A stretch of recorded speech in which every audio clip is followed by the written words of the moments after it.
Boa tarde a todos. Felicito os resistentes e felicito a Comissão Organizadora por esta iniciativa e agradeço o honroso convite por estar aqui. Esta mesa é destinada ao tratamento, à antibioterapia, o uso de antibioterapia em doentes em fim de vida e o uso de antibioterapia em infecções incuráveis.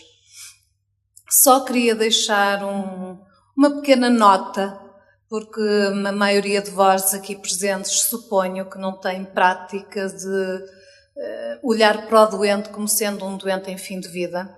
Queria só deixar uma pequena nota, é que fim de vida é diferente de agonia e fim de vida é diferente de doente terminal. Doente terminal é um doente com uma esperança média de vida estimada inferior a 1 ano. Fim de vida deve ser considerado em todos os doentes como uma doença de órgão vital incurável, severa e evolutiva. E se nós olharmos para as enfermarias de medicina interna, poderíamos dizer que 70% dos doentes que lá temos são doentes em fim de vida. Medicina, como nós a conhecemos até hoje, a medicina que nos foi ensinada, curativa, intervencionista, não é a medicina adequada para os doentes em fim de vida. Há que optar por um paradigma diferente na medicina, que seja de facto a medicina adequada, benéfica, que proporcione aquilo que são objetivos que devemos dar aos doentes em fim de vida, que é dignidade, qualidade e promoção da sua autonomia. Eu vou-me calar, vou dar a voz à doutora Sílvia Duarte. Doutora Sílvia, obrigada. Olá, boa tarde, obrigada pela vossa presença, obrigada doutora Anabela por esta introdução e obrigada pela oportunidade de estar aqui hoje a falar-vos sobre antibioterapia em fim de vida. Com o avanço da medicina, o processo inevitável da morte é cada vez mais invadido por intervenções que comprometem a dignidade humana. Os cuidados paliativos surgem então neste contexto, num contexto de doença prolongada e incurável, na tentativa de minimizar o sofrimento e maximizar o bem-estar e a qualidade de vida dos doentes e também dos seus familiares. Antes de avançar, é importante esclarecer que cuidados paliativos e cuidados curativos não são mutuamente exclusivos. Pelo contrário, deve haver uma transição gradual entre ambos, e que a impossibilidade de cura não é sinónima de um desinvestimento médico. Segundo os princípios da bioética médica, como aprendemos, as nossas atitudes devem reger-se pela beneficência, não maleficência, autonomia e justiça. É certo que a medicina se desenvolveu tendo sempre a pretensão da beneficência, portanto, proporcionar o bem e preservar a vida, no entanto, que não se deve configurar numa obsessão médica em agir quando essas ações não são necessariamente benéficas ou não são claramente benéficas para o doente ou vão contra a sua autodeterminação e, portanto, se revelam fúteis.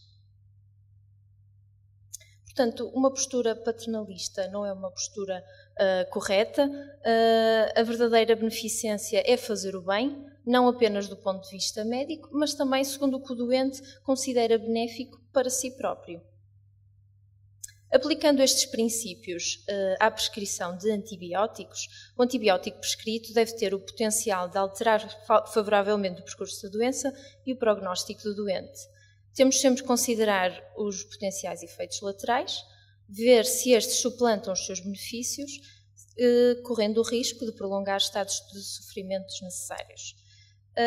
É certo que a autonomia muitas vezes está comprometida em situações de fim de vida, por inúmeras razões, o que enfatiza a importância de uma definição prévia das chamadas diretivas antecipadas de vontade, sob a forma de um testamento vital e que na maioria dos casos em Portugal são inexistentes e, portanto, a importância de envolver muitas vezes a família. O uso abusivo de antibióticos representa de facto uma ameaça à saúde pública pela crescente resistência aos antimicrobianos e não negligenciáveis são os gastos excessivos e supérfluos em saúde. Os doentes em fim de vida são particularmente suscetíveis à infecção, pela imunossupressão, pela debilidade acrescida. A literatura diz-nos que 50% dos doentes em fim de vida têm o diagnóstico de infecção bacteriana. Sabemos também que os antibióticos são fármacos frequentemente prescritos neste contexto. A literatura diz-nos que 90% dos doentes hospitalizados com cancro avançado recebem antibióticos na última semana de vida e que 42% dos doentes com demência avançada a residir em lares e instituições recebem antibiótico nas 2 últimas semanas de vida. No entanto, não existem guidelines que regulem a prescrição de antibióticos nesta população, sendo uma decisão controversa em que os reais benefícios nem sempre são de fácil avaliação. Ainda antes do ato de prescrição de um antibiótico, podem surgir alguns constrangimentos no diagnóstico de uma infecção em fim de vida. Sinais que consideramos típicos de um quadro cético, uma febre, leucocitose ou outros parâmetros inflamatórios elevados, muitas vezes estão ausentes ou, quando presentes, devem-se a outros motivos, nomeadamente em doentes oncológicos. A própria avaliação dos sintomas pode estar comprometida pela alteração do estado de consciência, incapacidade de verbalização. Muitas vezes a colheita de amostras biológicas, como as secreções respiratórias, hemoculturas, podem ir contra os padrões de conforto e bem-estar do doente. Outro ponto fulcral é a distinção entre infecção e colonização. Devemos saber identificar situações que já foram aqui hoje referidas, por exemplo, as bacteriúrias assintomáticas, que não carecem de antibioterapia, e as zaragatoas de úlceras crónicas, que não têm um lugar quando o intuito é curativo. Portanto, quando temos um doente em fim de vida com o diagnóstico de infecção, temos e ponderamos a prescrição de um antibiótico, temos sempre que pesar, de um lado, o prognóstico do doente, a sua esperança de vida, e do outro lado, o tempo de atuação do antibiótico, isto é, se ele atua em tempo útil. O tratamento de uma cistite simples é completamente diferente do tempo necessário para curar uma osteomielite, por exemplo. A eficácia no alívio sintomático, o impacto no prognóstico, vias de administração disponíveis, efeitos laterais potenciais e, claro, as resistências aos antimicrobianos. Temos então que ajustar as nossas expectativas em relação aos antibióticos. Mesmo que a nossa prescrição não tenha um intuito curativo, mas mais no sentido de um controle sintomático, a literatura diz-nos que a antibioterapia não mostrou um alívio sintomático consistente em doentes em fim de vida.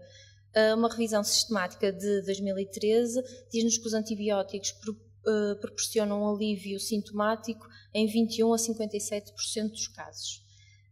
As infecções mais comuns nesta população são as respiratórias, seguidas das infecções urinárias e infecções de pele e tecidos moles. Destas, as que parecem beneficiar mais de uma abordagem deste género são as infecções urinárias, com uma melhoria sintomática entre os 60% e os 92%. No entanto, não havendo estudos randomizados com grupos de controle, não podemos fazer conclusões ou estabelecer normas orientadoras sobre este assunto. Quando optamos por não iniciar um antibiótico ou até suspendê-lo, e o nosso objetivo é exclusivamente um controlo sintomático, existem também outras armas terapêuticas a que podemos recorrer para conseguir esse objetivo. Por exemplo, para a dispneia temos disponíveis opioides, oxigênio, broncodilatação. Na broncorreia temos a corticoterapia, anticolinérgicos. Para a febre, antipiréticos, dor, opioides. E na disúria, os antiespasmódicos vesicais. Relativamente ao impacto que um antibiótico pode ter na sobrevida do doente em fim de vida, a literatura também nos diz que quando o prognóstico do doente é desfavorável a curto prazo, portanto uma esperança de vida de semanas a meses, existem poucas evidências que os antibióticos sejam benéficos no aumento da sobrevida. Pelo contrário, quando o prognóstico se antecipa ser mais longo, meses, anos, há evidência então que os antibióticos tenham esse benefício. No entanto, há que ter sempre presente que o uso de antibióticos não é isento de efeitos laterais. O mais frequentemente reportado é a diarreia. Não é isento de constrangimentos quanto à via de administração. A via oral nem sempre está disponível em doentes em fim de vida. A alternativa que temos é uma via endovenosa, que implica uma via invasiva, potencialmente dolorosa, associada a inúmeras complicações, como a flebite, a bacteriema secundária e potencial necessidade de contenção física em doentes com demência e delírio. Também não é isenta de elevados encargos económicos em saúde. Portanto, com isto conseguimos já ter uma percepção que a tomada de decisão de prescrever um antibiótico em fim de vida pode ser uma decisão complexa e que suscita muitas dúvidas. Portanto, idealmente, sempre que possível, deve ser uma decisão partilhada com outros profissionais de saúde ou então mesmo com envolver o doente e os familiares. Cabe ao médico muni-los com a informação de que as infecções são comuns e expectáveis em fase de fim de vida e frequentemente são um evento terminal, e esclarecê-los também que o tratamento e a cura da infecção não vai alterar o prognóstico da doença crónica de base. A emergência de micro-organismos multiresistentes veio criar dificuldades extra na abordagem das infecções em fim de vida. Já foram aqui amplamente descritos, mas só relembrando, os mais comuns e clinicamente relevantes são o MRSA, o enterococos resistentes à vancomicina, bacilos gram-negativos produtores das beta-lactamases e as KPC. Relativamente à prevalência de colonização de MRSA em unidades de cuidados paliativos, a literatura descreve uma prevalência entre 9% a 12%. É um valor inferior ao encontrado em doentes hospitalizados em hospitais agudos. Isto pode ser explicado pela precária vigilância epidemiológica implementada em unidades de cuidados paliativos, que por sua vez também pode ser explicada pela questionável relação custo-benefício de fazermos rastreios de bactérias multiresistentes em doentes em fim de vida.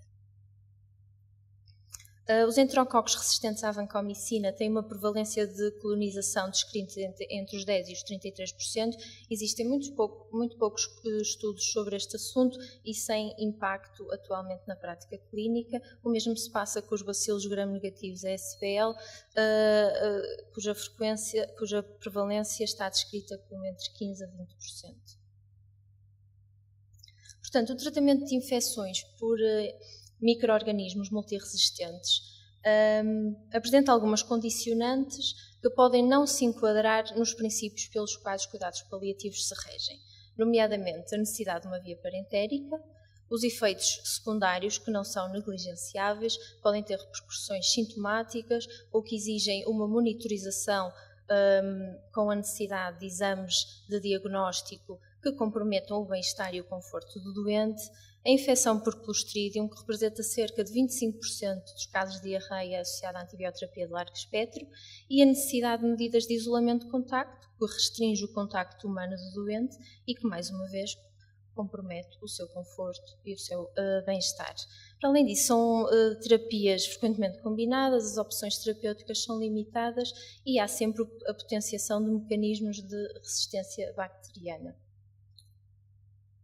Para terminar, gostaria de salientar que a decisão de prescrever um antibiótico em fim de vida é uma decisão personalizada, que deve ser feita caso a caso, requer muitas vezes uma tomada de decisão complexa, que levanta dúvidas e, como tal, deve ser partilhada. A prescrição de um antibiótico com intenção única de curar a doença, sem olhar à globalidade do doente, deve ser desencorajada e é contraindicada. O objetivo primordial é sempre o controle sintomático e a melhoria do bem-estar do doente. A sua incorreta utilização vai acabar por ter implicações a nível individual, prolongar eventualmente estados de sofrimento desnecessários, e a nível comunitário, com a fomentação do aumento de resistências aos antimicrobianos e com a limitação do arsenal terapêutico para as gerações futuras. Obrigada.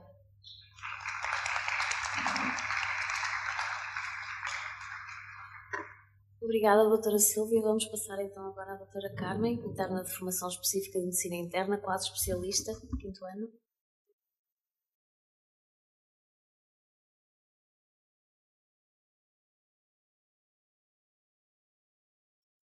e vão aproveitando para preparar as vossas perguntas e as vossas dúvidas, porque espera-se que a discussão seja acesa. Espero eu, portanto.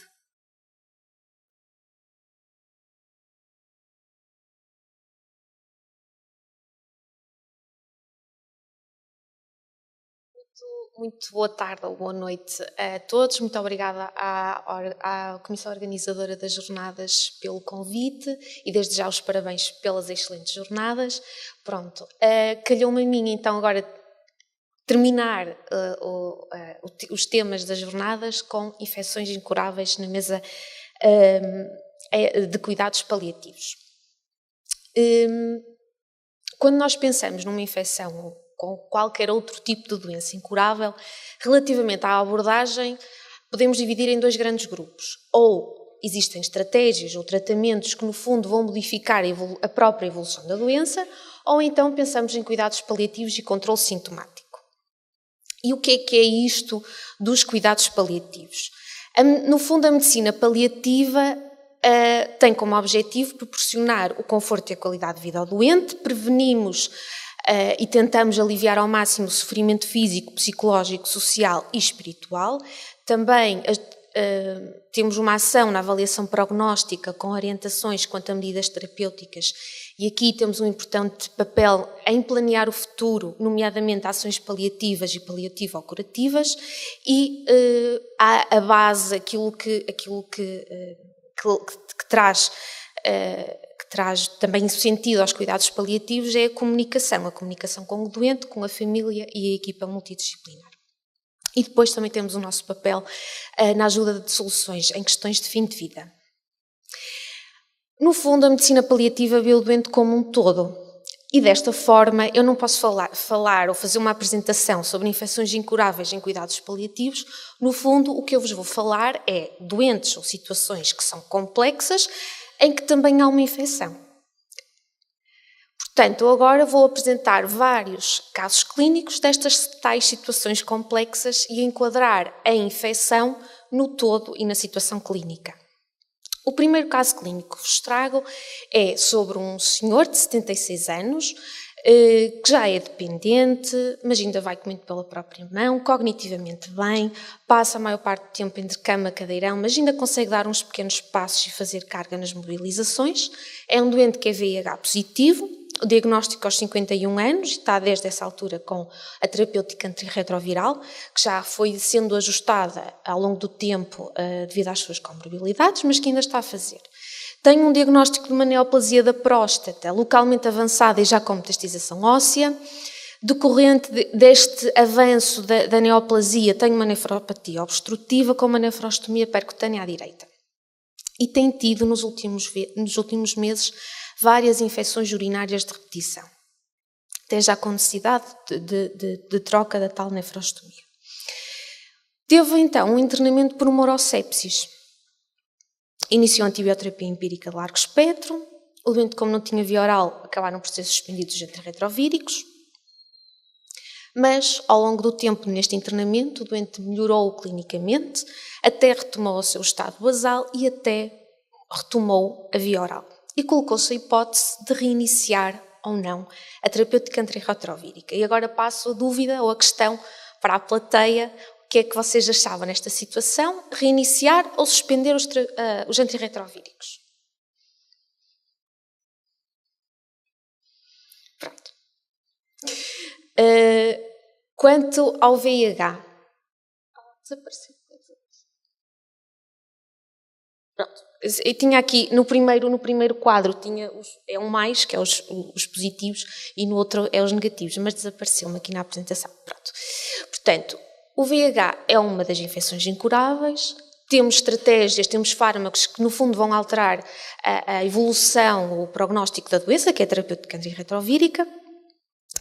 E sabemos que os antirretrovirais, por serem altamente eficazes, acabam por ajudar na diminuição dos sintomas da doença associada ao VIH, nomeadamente a perda de peso, a fadiga e a demência.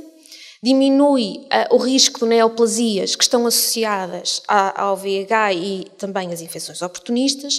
E sabemos que nos indivíduos com carga vírica negativa, Quando suspendemos os antirretrovíricos, o aumento da virémia que daí decorre pode contribuir para o agravamento de sintomas ou então para que surjam novos sintomas.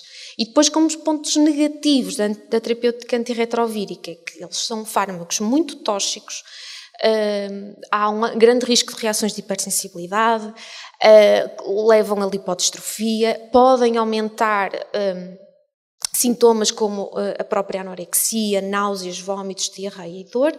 Sabe-se que quanto mais aumentamos a polifarmácia de um doente, maior é o risco de ele não aderir à terapêutica, e depois existem muitas interações medicamentosas com os antirretrovíricos, nomeadamente com fármacos que são muito utilizados em doentes mais idosos ou em cuidados paliativos, nomeadamente as benzodiazepinas, os opioides, anticonvulsivantes e antidepressivos. Não existem nenhumas guias orientadoras, guidelines, sobre o que fazer nestas situações, nomeadamente quando parar ou não a terapêutica antirretrovírica. Pronto. Nesta situação deste doente que vos trouxe, a decisão foi reiniciar os antirretrovíricos. Porquê? Aquilo que está descrito na literatura e que também vem da nossa prática clínica é que nesta situação em específico, apesar de tudo, não conseguimos fazer uma avaliação prognóstica exata. O doente podia ter semanas ou meses de vida. Por outro lado, sabemos que mantendo um melhor estado imunitário e imunocompetência neste doente, vamos contribuir para reduzir as infecções. Ele já estava a fazer algumas infecções venerais de repetição, e depois também não identificamos efeitos secundários associados aos antirretrovíricos, portanto decidimos manter a terapêutica. Em jeito de conclusão relativamente ao VIH, como em qualquer outra situação, nós devemos manter os fármacos que contribuem para o conforto. Cada situação é única e a decisão deve ser individualizada e discutida em equipa multidisciplinar e também com o doente e com a família, porque os doentes veem a suspensão da terapêutica antirretrovírica como uma desistência, como, pronto, agora estão a parar este tratamento e eu agora vou morrer de sida. Pronto, portanto é preciso, antes de suspender, esclarecer e falar com o doente e também com a família. E relativamente à terapêutica antirretrovírica, como em qualquer outro medicamento, se trouxer mais prejuízo do que benefício, então devemos suspender o fármaco. Caso clínico número 2 é sobre, já vemos mais estes doentes, quer na urgência, quer nas enfermarias de medicina interna. Portanto, é uma mulher de 87 anos, já com uma demencial de Alzheimer em estadio avançado, com uma deterioração cognitiva grave. A doente já é totalmente dependente, já está acamada, tem uma escassa de vida de relação e já tem uma úlcera de pressão sagrada. Tem várias outras comorbilidades, é diabética, hipertensa, tem uma insuficiência cardíaca, uma FA e ainda estava hipocoagulada. Vem apresentando uma disfagia em agravamento e nos últimos 6 meses teve 3 internamentos por infecções respiratórias e também já fez vários ciclos de antibioterapia no domicílio. Portanto, é uma doente ou um tipo de doente que vemos regularmente. Ela foi internada agora por uma pneumonia de aspiração, tem abundantes secreções respiratórias purulentas, espessas, tem uma úlcera com cheiro fétido e uma doença renal crónica agudizada. A doente iniciou empiricamente antibioterapia, fez fluidos, até foi feita uma limpeza com desbridamento por parte da cirurgia daquela úlcera sagrada que ela tinha e a doente até melhorou. Foi também otimizada a terapêutica para a dor, para a dispneia e para as secreções. A doente melhorou então, a pirexia, diminuição da dispneia e da expectoração, a úlcera até ficou com melhor aspecto, com menos pus, melhorou o estado de consciência e até restituiu a via oral. Entretanto, no isolamento das expectorações vem uma Klebsiella, que era sensível ao antibiótico que ela estava a fazer, um MRSA. E agora, ajustavam ou não a antibioterapia para a cobertura do MRSA que foi isolado nas secreções? Não, pronto. Efetivamente foi isso que se decidiu fazer, não se alterou a antibioterapia, a doente manteve estabilidade clínica e teve alta. Posso interromper, Carmen? Sim. E porquê instituir antibioterapia numa doente assim empiricamente?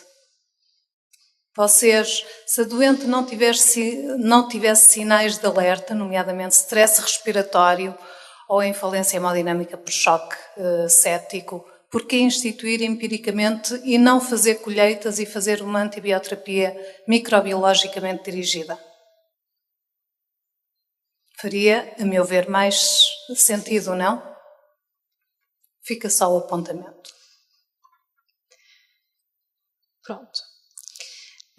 Relembrar que nestes casos destes doentes, às vezes até nos chegam, ou vemos estes doentes no internamento, antes de chegarem a esta fase em que estão completamente acamados, já com úlceras de pressão, todos os casos de doentes com demências avançadas ou outra qualquer doença degenerativa, o internamento é uma oportunidade para iniciar um plano avançado de cuidados, para discutir com a família ou com os cuidadores, se for possível com o próprio doente, qual é o prognóstico da doença, o que é expectável acontecer e quais as medidas que podem ser, o que é que nós podemos fazer nessas alturas. É muito importante gerir com a família as suas expectativas, porque isto parece que não, mas por outro lado vamos ter cuidadores, famílias mais capazes, com menos medos e se calhar até vamos ter menos vindas ao serviço de urgência destes doentes que acabam por ser melhor geridos no domicílio. E depois também aproveitarmos para falar um bocadinho sobre a disfagia, o risco de aspiração, a colocação ou não de sonda nasogástrica ou de uma uma PEG. E também perceber se é isso que o doente quer. E também antecipar um bocadinho das próximas vezes que houverem infecções respiratórias, que provavelmente, como a doutora Sílvia já disse, não é a antibioterapia que vai alterar o prognóstico e muitas vezes até nem podemos decidir não tratar a próxima infecção ou a próxima pneumonia. O terceiro caso clínico é sobre um homem mais novo, 57 anos. Este, sim, é um doente oncológico também. Ele tem um epidermoide da orofaringe com metastização cerebral, um diagnóstico há apenas 7 meses. É um doente que ainda tem alguma autonomia e vida de relação e reside com a família. E foi trazido à urgência e a história, eu não sei se conseguem ver. Pronto, a fotografia não está muito boa porque eu literalmente tirei isto do registro do médico que viu este doente na urgência. Há uma semana que ele deixou de engolir alimentos sólidos e apenas comia assim, alimentos mais moles ou então bebia alguns líquidos. Deixou progressivamente de reconhecer os familiares e o senhor morava com a esposa e com os filhos e depois foi deixando de falar. Notaram que tinha dor não controlada, ele queixava-se que tinha dor e precisou de fazer vários SOS. Entretanto, deixou de engolir completamente os líquidos. Também começou a não querer tomar a medicação, exceto os SOS para a dor. E, entretanto, iniciou um quadro de agitação que fez com que a família o trouxesse ao serviço de urgência. Ele, objetivamente, o senhor estava caquético, apirético, hemodinamicamente estável, tinha uma desidratação marcada, não comunicava, mas sempre que nós o observávamos, o estimulávamos, lhe mexíamos, o senhor agitava e a auscultação tinha roncos. Analiticamente, tinha uma desidratação com hipernatremia e uma lesão renal aguda e com leucocitose, aumento dos parâmetros inflamatórios e foi colhido também uma urina tipo 2 que tinha a leucocitúria, um sedimento urinário com mais de 50 leucócitos, mas tinha nitritos negativos. E o que é que faziam nesta situação? O que é que achavam que o doente poderia ter a provocar todo este quadro?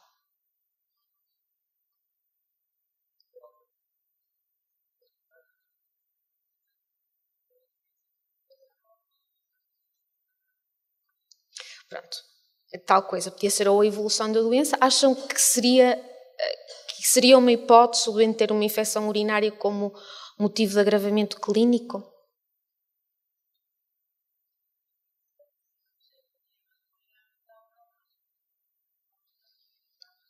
Sim. No fundo, este doente estava em agonia. E depois já vos vou dizer quais são os pontos. No fundo, era para trazer um bocadinho agora, a falar um bocadinho de agonia. Como é que nós conseguimos identificar a agonia?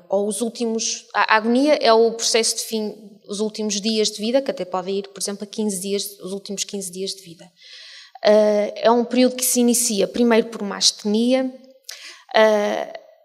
que leva a que o doente fique cada vez mais tempo na cama. aumenta a sonolência, aumenta a desorientação e depois leva até a inconsciência, diminui a interação com os outros, diminui a ingestão e o interesse pela alimentação e também pela medicação, começa a ter dificuldades em engolir, depois, muitas vezes, o próprio doente nos diz-nos que está a morrer e depois já tem os sonhos e visões de fim de vida. Numa fase já mais evoluída, há um arrefecimento das extremidades, à medida que o sangue é desviado para os processos centrais, e nós aí vemos a cianose e a pele marmoreada. Há uma irregularidade nos batimentos cardíacos, muitas vezes com taquicardia, rigidez devido à imobilização, a respiração de Cheyne-Stokes e depois o sinal patognomónico, que é o estertor ou a respiração ruidosa. E nesta fase, o objetivo terapêutico centra-se no conforto do doente. E quando temos então um doente em fim de vida, em um processo de agonia, o que nós fazemos é simplificar o tratamento e eliminar tudo aquilo que possa causar algum tipo de agressividade clínica. Suspendemos muitas coisas, que geralmente são usadas no suporte das doenças agudas ou nas agudizações de doenças crónicas, entre eles os antibióticos, as algálias, tiramos sondas, não fazemos transfusões nem sorgem endovenosos. Suspendemos depois os fármacos que são irrelevantes ou que não têm utilidade imediata. Também suspendemos procedimentos que são irrelevantes, desde a pesquisa de sinais vitais até a glicemia capilar, e privilegiamos a via subcutânea.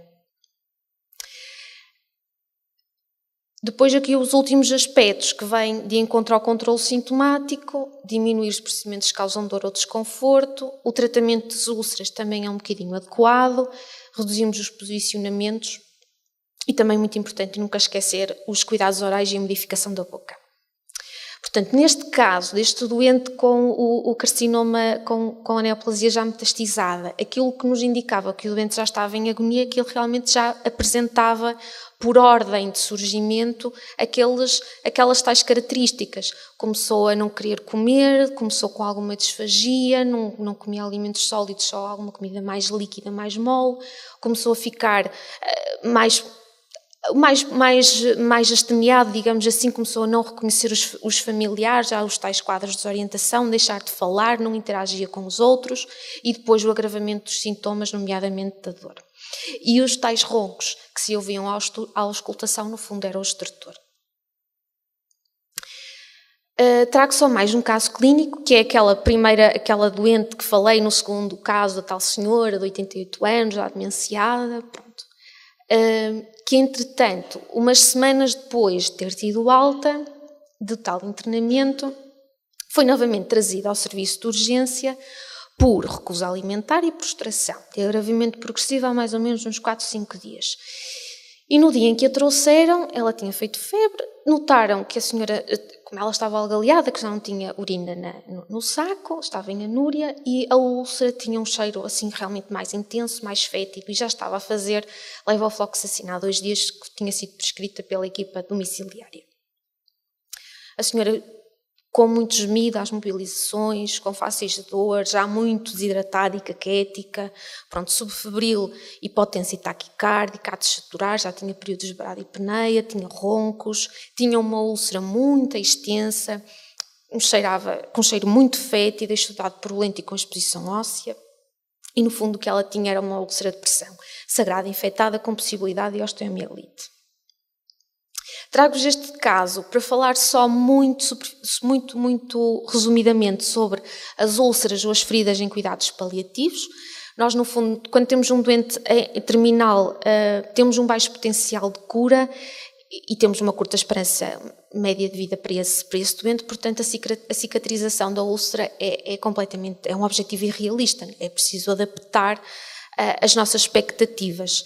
Portanto, geralmente o tratamento passa por controlar os sintomas que estão relacionados com a ferida, tentar melhorar ou manter a qualidade de vida do doente, tentar promover naqueles doentes que estão conscientes, não é, a promoção da autoconfiança e de uma sensação de bem-estar. Não sei se vocês conseguem ver o link do jornal, de uma página da internet, que no fundo é uma tese de mestrado de enfermagem,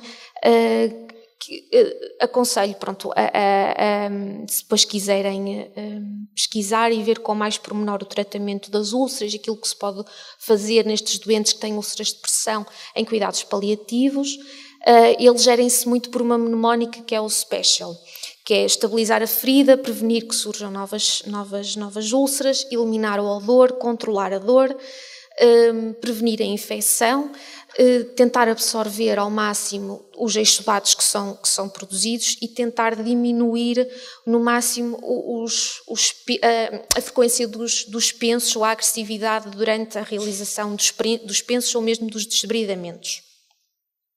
E agora, para terminar a apresentação, em cuidados paliativos os nossos doentes não são todos iguais. Nós, no fundo, quase que isto podemos dividir em 3 grandes grupos. Temos o doente paliativo, que no fundo é aquele em que nós aplicamos a pergunta surpresa da escala NECPAL, que foi desenvolvida pelos espanhóis. No fundo é nós perguntarmos a nós próprios se ficávamos surpreendidos se o doente falecesse nos próximos 12 meses. E quando a resposta é sim, se nós não iríamos ficar surpreendidos se o doente morresse no próximo ano, então temos um doente paliativo. No fundo, tem uma situação clínica complexa, com ou sem, no momento, sofrimento, tem uma doença oncológica ou não oncológica. Depois podemos ter o grupo dos doentes terminais. Nos doentes terminais são aqueles em que se esgotam as possibilidades de resgates das condições de saúde do paciente e sabemos que a morte será próxima, inevitável e previsível. E depois o último grupo, no fundo, são os doentes em agonia, que é uma situação de últimos dias ou horas de vida. Os cuidados paliativos, como a Sílvia disse, devem ser integrativos, deve ser desde o início do diagnóstico da doença, muitas vezes a par dos tratamentos curativos. E depois, em jeito de conclusão, relembrar que temos sempre de abordar um doente como um todo e as infecções fazem parte de um doente e não o definem. Não há decisões padronizadas e é muito difícil estas decisões, e todas estas decisões, idealmente nós devemos discuti-las em equipa e também com o doente e com a família, se assim for possível. E depois nunca esquecer que nós, enquanto médicos, que queremos sempre a cura e promovemos a vida e a saúde do doente, nós temos que manter estes cuidados e esta abordagem até à sua morte. Promover ao tanto quanto possível a sua dignidade, respeitando sempre a vida e não tentando nem encurtá-la, nem prolongar a vida, sempre na certeza que a morte é inevitável.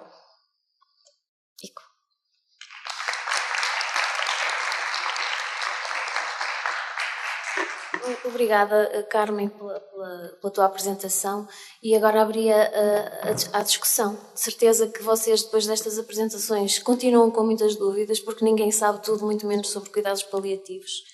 E pegando numa das últimas frases da Carmen, há dúvida, ninguém sabe o que fazer, nem toda a gente, nunca se sabe sempre o que fazer em cada doente, e a dúvida tem que ser partilhada, que foi uma das coisas que foi dita nas 2 apresentações, e porque deve ser partilhada, porque não pedir a colaboração dos cuidados paliativos, que naturalmente que estarão sempre disponíveis para esclarecer algumas dúvidas. Mas eu gostava que vocês fizessem alguma intervenção. Dr. Manuel Cunha.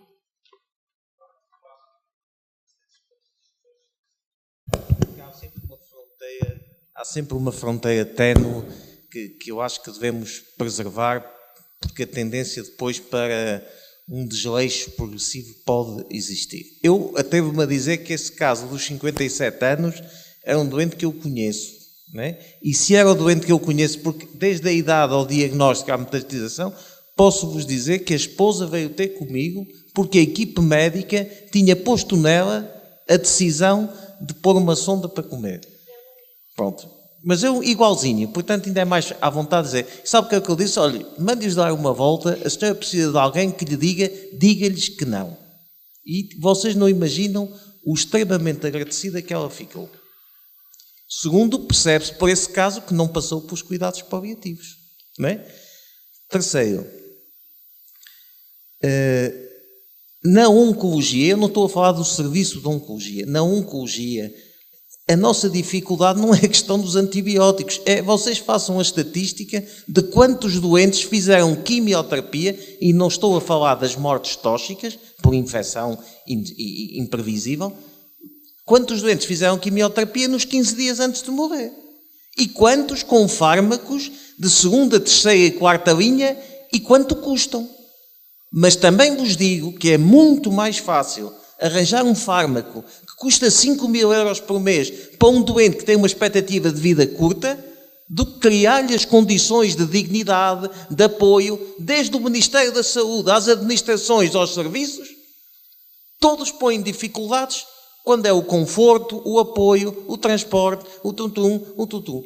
E as dificuldades são muito menores se for um citostático. Portanto, a coisa vem de cima até cá em baixo. Depois, na apresentação de um dos casos clínicos, do primeiro, do HIV com 76 anos, alguém se esqueceu de perguntar ao doente. Na apresentação que foi feita aqui. Eu não ouvi a opinião do doente. Eu, se tivesse 76 anos e a circunstância dele, gostava que me perguntassem, mas tu não colocaste a questão. Ali naqueles itens todos não colocou. Pronto. A questão das hipocoagulações é o pão nosso de cada dia, né? É o pão nosso de cada dia de estar a discutir. Eu acho que há um critério. Nós, com as demências, vamos ter a pandemia das demências, né?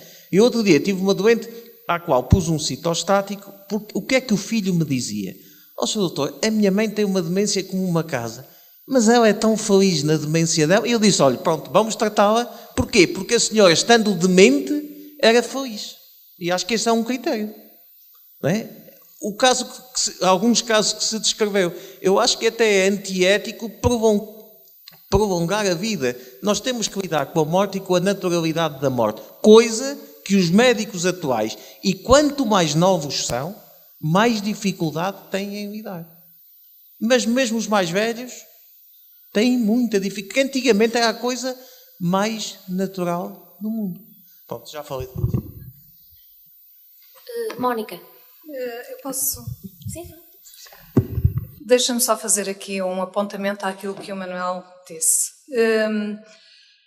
A limitação do esforço terapêutico é uma designação com a qual eu não concordo minimamente, porque, de facto, é muito mais difícil tomar uma decisão com frontalidade e verdade junto do doente e da família e dizer não vamos fazer mais quimioterapia porque não é benéfico, do que dizer vamos tentar mais uma quimioterapia. Os oncologistas que me desculpem de ter pegado neste exemplo, porque isto pode-se replicar em muitas outras especialidades, como manter um doente a fazer hemodiálise, por exemplo.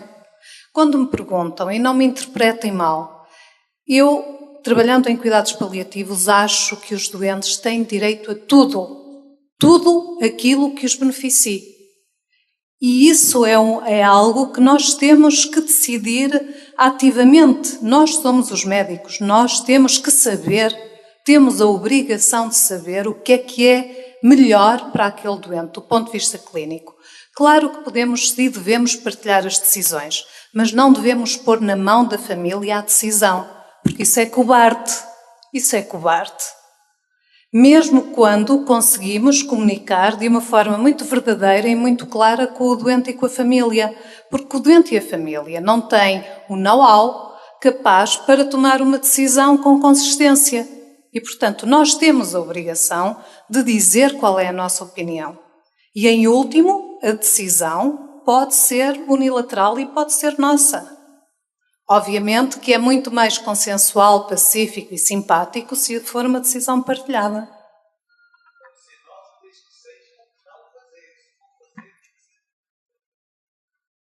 A decisão da abstenção ou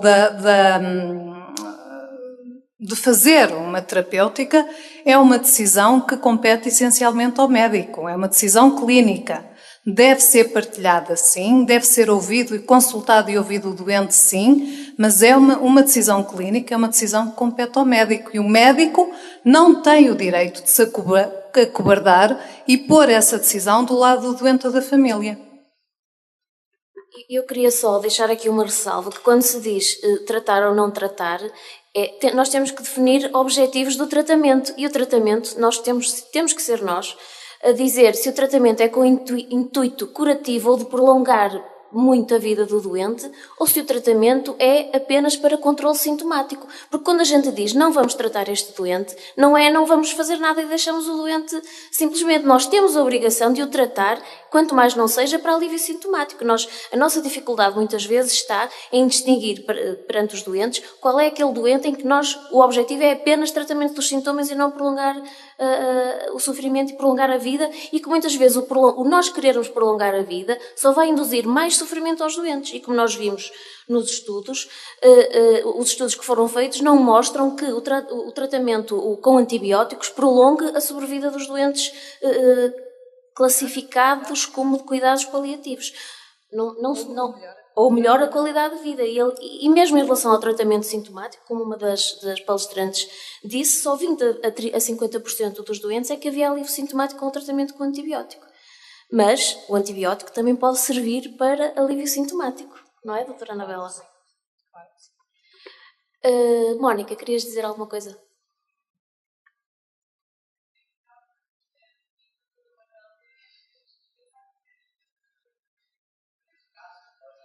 Das gerações mais novas, de não estarem assim tão... de não lidarem assim tão bem com a morte. Eu acho que o processo de morte e a forma como nós interpretamos a morte como natural ou não natural tem mudado tem tido uma progressão que é essencialmente social. E se antigamente, nos tempos dos meus avós e assim, morrer no hospital até era uma vergonha, porque as pessoas queriam era a morrer em casa, com os familiares. Hoje em dia isso mudou. E antigamente, nos tempos dos nossos avós, se calhar os médicos nem lidavam com os doentes, praticamente nem lidavam assim tanto com os doentes em agonia. E até quando eles estavam para morrer, até tinham alta para ir morrer para casa, que é uma coisa que hoje não acontece, nós nunca vemos acontecer, e que é uma coisa que eu acho que até é uma cortesia que nós podemos ter com os doentes, muitas vezes, que é deixá-los ir morrer a casa, porque nós que os vemos morrer no hospital, e nem tanto nós, mais a equipa de enfermagem, porque nós passamos lá uma vez por dia nas enfermarias, quem os vê-os morrer sozinhos em agonia, com a cortina fechada, e isso eu acho que não há morte mais triste do que essa. Isto para dizer que eu acho que o internato, quando nós somos internos, é um bocadinho... Nós somos internos e estamos para a medicina como quando somos crianças e estamos para a humanidade. Nós também somos educados, enquanto crianças e adolescentes, pelos nossos pais, no nosso quadro de valores. E eu acho que, quando somos internos, também somos muito, muito educados no início por aquelas personalidades que acabam mais por marcar e por ser assim os nossos exemplos, sejam os nossos orientadores ou até os especialistas com quem a gente convive mais. E eu acho que essencialmente esses são os grandes responsáveis pelo tabu ou pela ausência de tabu que nós temos relativamente ao processo de morte. Porque eu vejo no meu serviço, e não só, isto não é só no meu serviço, é em todos, tanto vejo especialistas mais velhos que até são capazes de ter esse tipo de sensatez, como vejo muitos que têm como que uma culpabilização que eu acho que não tem muito fundamento, e a sensação de que se o doente morrer, a culpa é minha e que é um fracasso meu enquanto médico.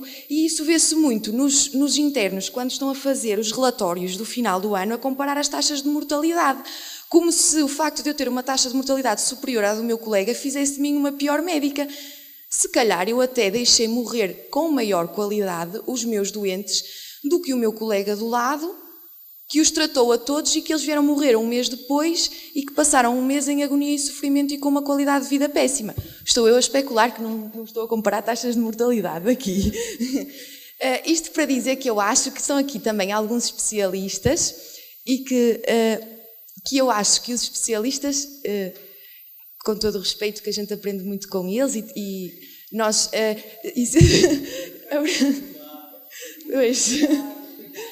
Nós só aprendemos a estudar e a ver doentes, mas também aprendemos, nós a estudar e a ver doentes aprendemos aquilo que vem nos livros, não é? Mas com os especialistas aprendemos o que é ser médico verdadeiramente, não é? E eu acho que gostava que vocês também se sensibilizassem para isso, que falassem mais com os internos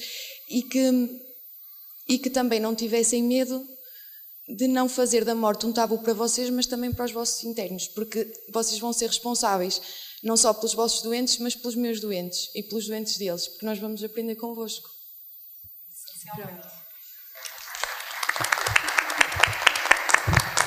Muito bem, doutora Mónica.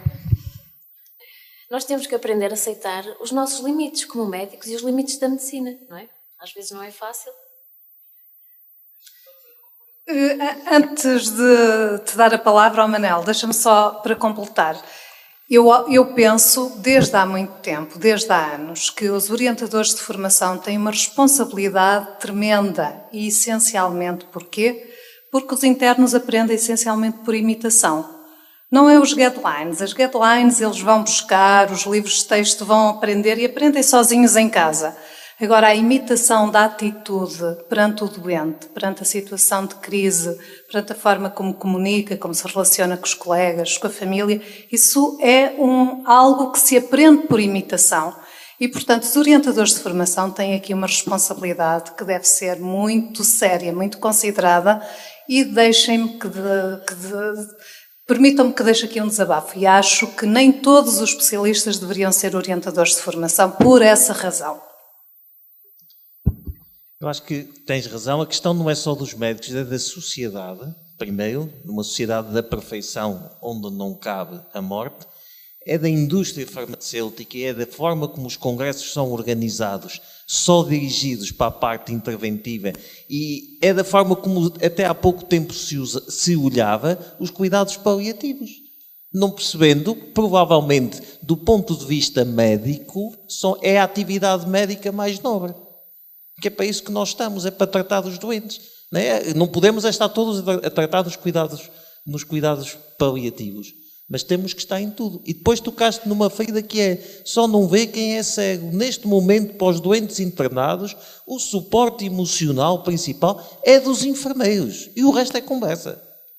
E isso pode ser até uma vantagem, tendo em conta como é que a maior parte dos médicos são agora. Mas é uma preocupação que há aqui qualquer coisa que mudou completamente. Pergunta-se aos velhinhos que estão internados nos serviços com quem é que eles têm ligações afetivas principais. Com os enfermeiros e até com os auxiliares, porque são eles que estão lá. E quem não percebe isto não percebe o caminho que estamos a levar. Como tu disseste, o médico está lá 3 minutos, 5 minutos, 7 minutos por dia, quando está. E quando é o mesmo médico. Qualquer dia temos tarefeiros contratados que vêm passar a visita, tanto faz que seja um como o outro. Porque já há hospitais, infelizmente, e em Espanha há muitos, que os próprios auxiliares também são contratados e passam lá uma vez e nunca são os mesmos. E nunca são os mesmos. E isso é extremadamente importante no trabalho assistencial. Muito obrigada a todos. Acho que já ultrapassamos a nossa hora. Eu queria só aproveitar para agradecer à Comissão Organizadora o convite que nos foi dirigido para moderar esta mesa. Agradecer-vos a todos pela vossa iniciativa e pronto, e damos por terminadas as sessões.